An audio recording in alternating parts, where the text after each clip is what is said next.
कि कैसे किसी भी देश को भारत से पंगा लेना पड़ सकता है भारी। ये सिर्फ एक कैची लाइन नहीं है, इसमें बात है geopolitical reality, military capabilities, economic resilience और स्ट्रेटेजिक डिप्लोमेसी की। मैं इस वीडियो में साफ और टेक्निकल तरीके से समझाऊंगा कि भारत ने किन किन क्षेत्रों में अपनी कैपेबिलिटी बढ़ाई है और क्यों किसी भी देश को अब सोच समझकर कदम उठाना होगा। चलिए शुरू करते हैं। सोचिए, अगर कोई देश भारत के साथ ओपन कॉन्फ्रंटेशन की कोशिश करे, क्या होगा? क्या सिर्फ आर्म्ड फोर्स की बात है? नहीं, ये एक मल्टी डोमेन चैलेंज है। लैंड, सी, एयर, साइबर, स्पेस और इकोनॉमिक्स, हर डोमेन में इंडिया ने अपनी ताकत बढ़ाई है और यही बात पंगा लेने वालों को रीथिंक करने पर मजबूर करती है। सबसे पहले कॉन्टेक्स्ट समझना जरूरी है।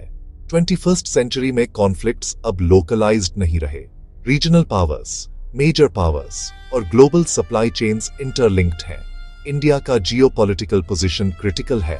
इंडियन ओशन पर strategic depth, large population base, growing GDP और डेमोक्रेटिक लेजिटिमेसी, इन सब का मतलब यह है कि इंडिया केवल एक रीजनल एक्टर नहीं रहा, वो एक मेजर स्ट्रेटेजिक प्लेयर बनता जा रहा है। अब बात करते हैं डिफेंस और मिलिट्री मॉडर्नाइजेशन की। आर्मी ने अपनी मैकेनाइजेशन और मोबिलिटी पर काम किया है। Modern tanks, mechanised infantry, integrated artillery systems और एनहांस्ड C4ISR कैपेबिलिटीज।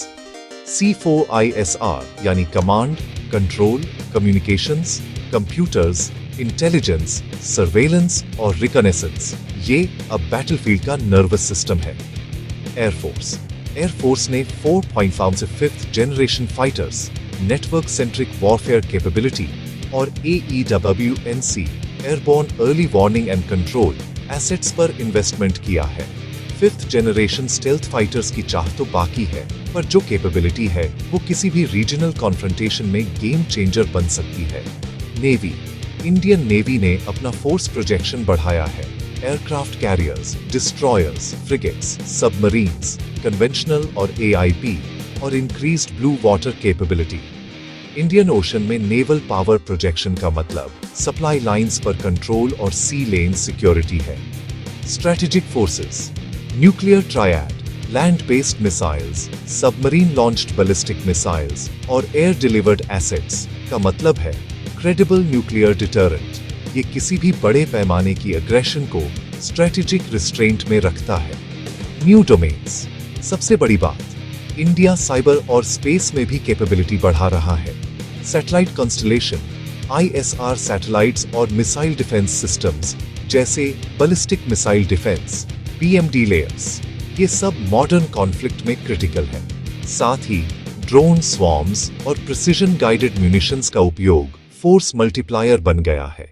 सिर्फ टैंक्स और जेट्स ही मैटर नहीं करते, इकोनॉमिक्स और लॉजिस्टिक्स भी तय करते हैं कितने दिन तक कोई कॉन्फ्लिक्ट सस्टेन कर सकता है।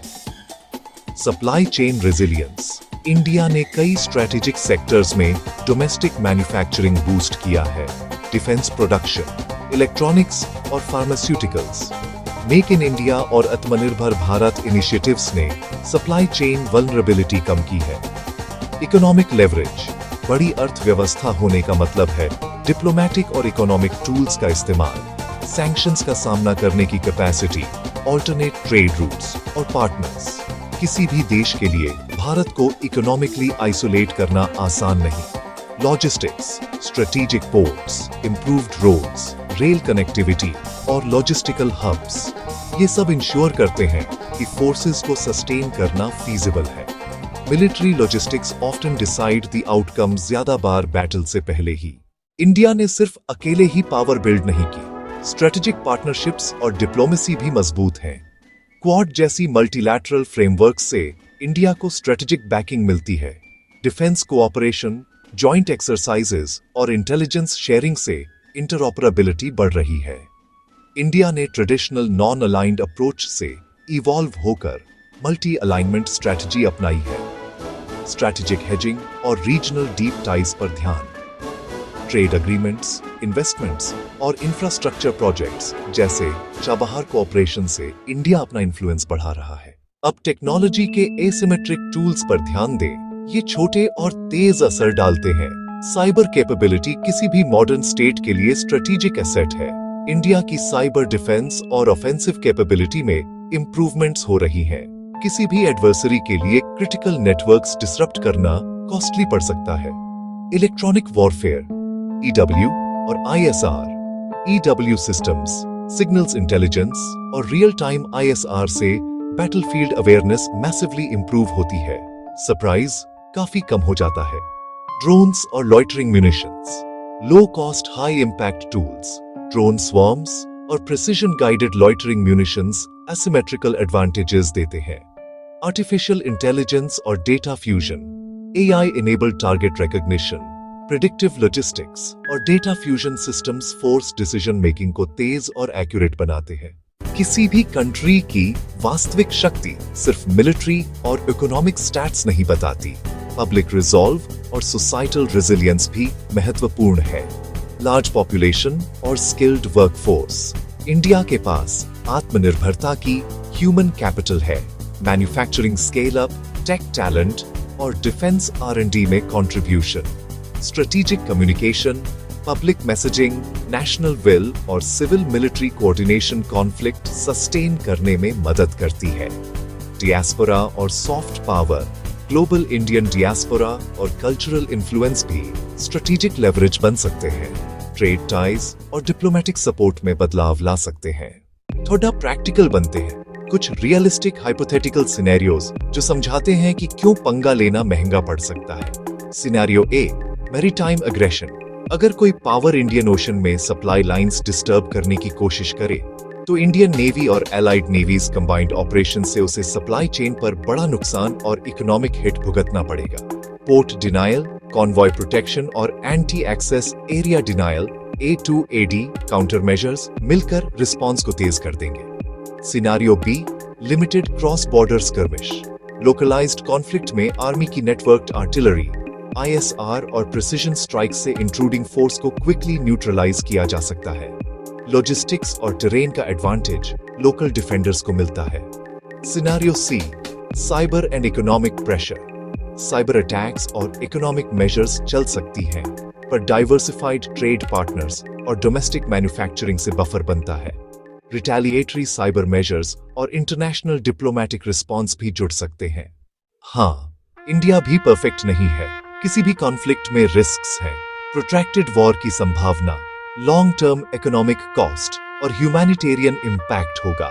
एस्केलेशन रिस्क, न्यूक्लियर थ्रेशहोल्ड और रीजनल एस्केलेशन का खतरा हमेशा बना रहता है। टेक्नोलॉजी गैप, कुछ हाई एंड मिलिट्री टेक्नोलॉजीज में डिपेंडेंसी रहती है, पर यह गैप धीरे धीरे क्लोज हो रहा है। इसलिए इंडिया की स्ट्रैटेजी अक्सर deterrence plus diplomacy plus graduated response पर टिकी रहती है। हार्ड पावर दिखाना पर एस्केलेशन अवॉइड करना। तो कुल मिलाकर क्या मैसेज है? किसी भी देश को इंडिया से पंगा लेना इसलिए भारी पड़ सकता है क्योंकि इंडिया मल्टी डोमेन कैपेबिलिटीज में इन्वेस्टमेंट कर रहा है। लैंड, सी, एयर, साइबर और स्पेस में। इकोनॉमिक और लॉजिस्टिकल रेजिलियंस उसे सस्टेन करने की पावर देती है। स्ट्रैटेजिक पार्टनरशिप्स और डिप्लोमेसी उसका इंटरनेशनल बैकिंग स्ट्रेंथन करते हैं। टेक्नोलॉजी और एसिमेट्रिक टूल्स ने ट्रेडिशनल बैटलफील्ड कैलकुलस बदल दिया है। पर ध्यान रहे, कॉन्फ्लिक्ट का मतलब हमेशा लॉस है, इसलिए डिटरेंस और डिप्लोमेसी बेहतर रास्ता है। अगर आपको ये एनालिसिस यूजफुल लगा हो तो वीडियो को लाइक कीजिए और चैनल को सब्सक्राइब करना न भूलें। इससे आप ऐसे और डीप, टेक्निकल और रियलिस्टिक टॉपिक एनालिसिस नहीं मिस करेंगे।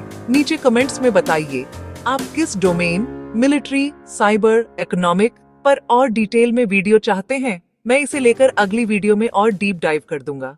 धन्यवाद दोस्तों, सावधान रहिए, इन्फॉर्म्ड रहिए और डिस्कशंस में हमेशा फैक्ट बेस्ड पर्सपेक्टिव रखिए।